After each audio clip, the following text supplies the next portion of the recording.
Ladies and gentlemen, now it is time to hear from someone who truly represents the spirit of leadership, innovation and progress. In every field, it is dynamic mind that challenge the status quo and pave the way for a brighter future. So without further ado, let's welcome with great enthusiasm our dynamic chief guest, Mr. Pankaj Kumar, ADME Aligarh, to enlighten us with his words of wisdom, experience and vision.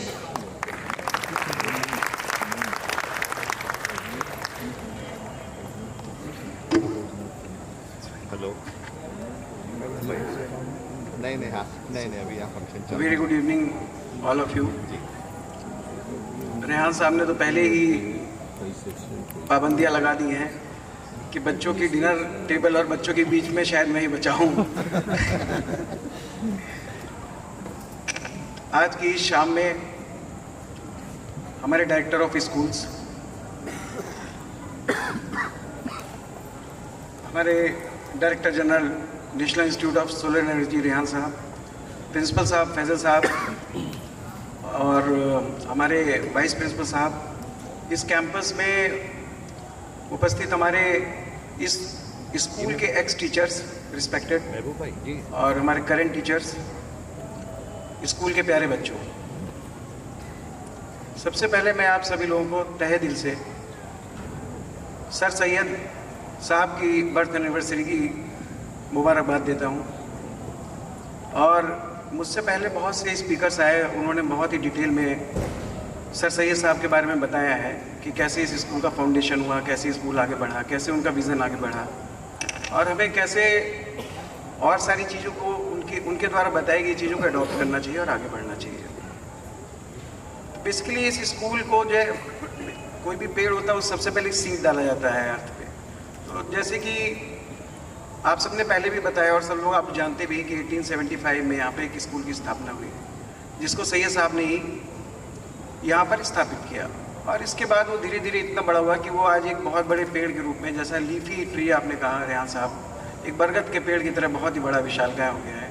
आपके out campus हैं, केरला में है, waste Bengal में है, thousands of students are there.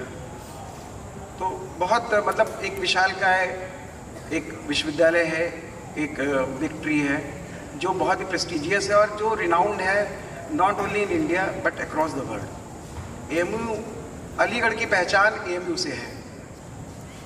AMU से अलीगढ़ की basically Aligarh की पहचान एएमयू से है, एएमयू से अलीगढ़ की पहचान नहीं है। एएमयू है यहाँ पे इसलिए लोग अलीगढ़ को जानते हैं। मैं भी जब यहाँ ट्रांसफ़र होकर आया तो सबसे पहले मैंने एएमयू के बारे में ही देखा कि हाँ एएमयू, मतलब मैं तो बेसिकली इंजीनियरिंग बैकग्राउंड का हूँ तो जानता था पहले से एएमयू के बारे में, बट डिटेल में यहाँ पे आके मैंने देखा कि कैसे यहाँ पे लोग कितना जुड़े हुए इस यूनिवर्सिटी से। मैं और भी यूनिवर्सिटीज़ में मैं गया देखा, बट जितना अच्छे से आप लोग सेलिब्रेट करते हैं जो फाउंडेशन डे है इसका, मुझे नहीं लगता कि हमारे इंडिया में अक्रॉस लेंथ एंड ब्रेड किसी भी यूनिवर्सिटी में इतना अच्छा कहीं पे सेलिब्रेट किया सीखा जाएगा। कोई कहीं भी अच्छा करता है तो उसको लोग अडॉप्ट करते हैं। तो बेसिकली जब यहाँ पे फाउंडेशन पड़ा कि हाँ भाई मॉडर्न एजुकेशन हम देंगे, तो उसको ग्रेजुअली और यूनिवर्सिटीज़ ने उसको अडॉप्ट किया। तो in terms of the modern education AMU is the leading institution and was leading.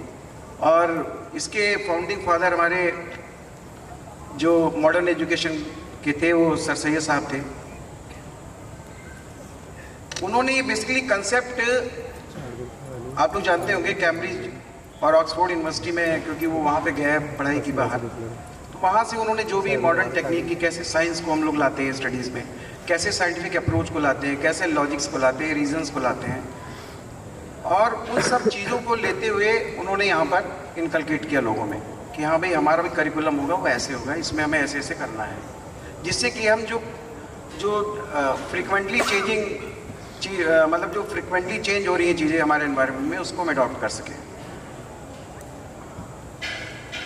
Sir Syed Ahmad साहब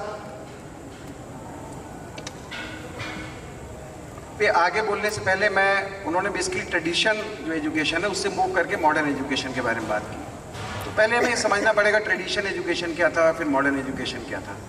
it was not only about the scientific approach.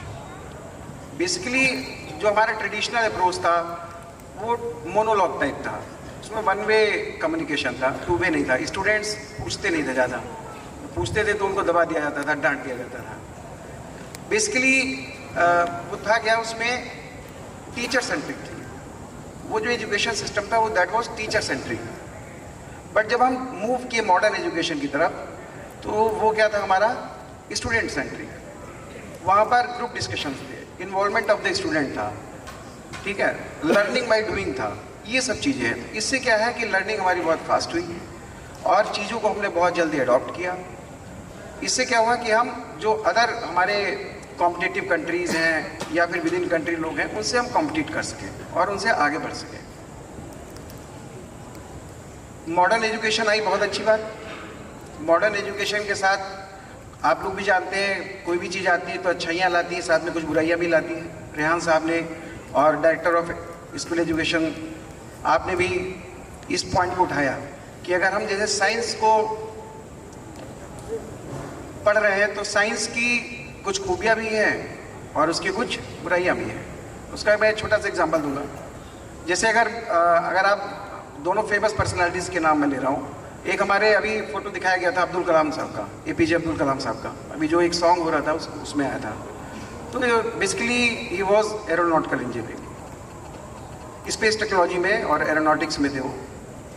और अगर ऑन द अदर हैंड आप देखें तो मैं एक नाम लूँगा जो बहुत अब इस दुनिया में खैर नहीं है, ओसामा बिन लादेन साहब, वो भी एक इंजीनियर थे, दोनों इंजीनियर थे। बट किसने सोसाइटी के लिए, कम्युनिटी के लिए उस अपनी नॉलेज को पॉजिटिव वे में यूज़ किया, किसने नेगेटिव वे में यूज़ किया, ये सोचने का विषय है। तो आप जो भी अडॉप्ट करें, जो भी पढ़ें, उसको हमेशा सोसाइटी के लिए, आप अपनों के लिए, समाज के लिए, देश के लिए या वर्ल्ड के लिए, उसको हमेशा पॉजिटिव वे में चैनलाइज करिए। अगर निगेटिव वे में चैनलाइज करेंगे तो उस पढ़ाई का कोई मतलब नहीं है। तो मेरा आप सबसे यही अनुरोध है कि उसको पॉजिटिव वे में लें। और मैं इस डिनर की टेबल और बच्चों के बीच में दूरी और नहीं बढ़ाऊंगा। और मैं एक बार फिर से आप सभी लोगों को सर सैयद डे की बहुत बहुत हार्दिक शुभकामनाएं देता हूँ। एक चीज़ मैं और यहाँ पे बोलूँगा, टीचर्स भी हैं, मैं रिक्वेस्ट करूँगा आप लोगों से कि बच्चों के लिए education is very important, but most important is now days value based education. आपको वैल्यूज़ इनकलकेट करनी पड़ेगी बच्चों में राइट फ्रॉम द चाइल्डहुड। अगर आप सोचते हैं कि 10th के बाद उसमें आ जाएगी values, that is not possible, because around 70 to 80% जो पर्सनालिटी का डेवलपमेंट होता है वो आपका रफली 10 साल 12 साल की एज तक हो जाता है। तो आपको बच्चों में शुरू से ही, even starting from class first, आपको वैल्यूज़ डालनी पड़ेगी। Respect for the elders, respect for the teachers, respect for the society, integrity, honesty, ये वैल्यूज़ आपको इनकलकेट करनी पड़ेगी। क्योंकि जब हम ये अभी इनकलकेट करेंगे तो ये धीरे धीरे ग्रेजुअली इम्पैक्ट डालेगा। अभी ये जनरेशन है जो फ्यूचर ऑफ इंडिया हम लोगों के सामने बैठा है, ये अभी सीखेंगे, फिर अपने बच्चों को सिखाएंगे। डाउन द लाइन ये फिर जब नीचे जाएगा तो फिर ये हो सकता है 200 साल बाद एक हम बहुत ही सबसे पावरफुल कंट्री हो। तो इन्हीं बातों के साथ मैं अपनी वाणी को विराम देता हूँ और एक बार आप सभी लोगों को फिर से सर सैयद डे की तहे दिल से मुबारकबाद देता हूँ। धन्यवाद।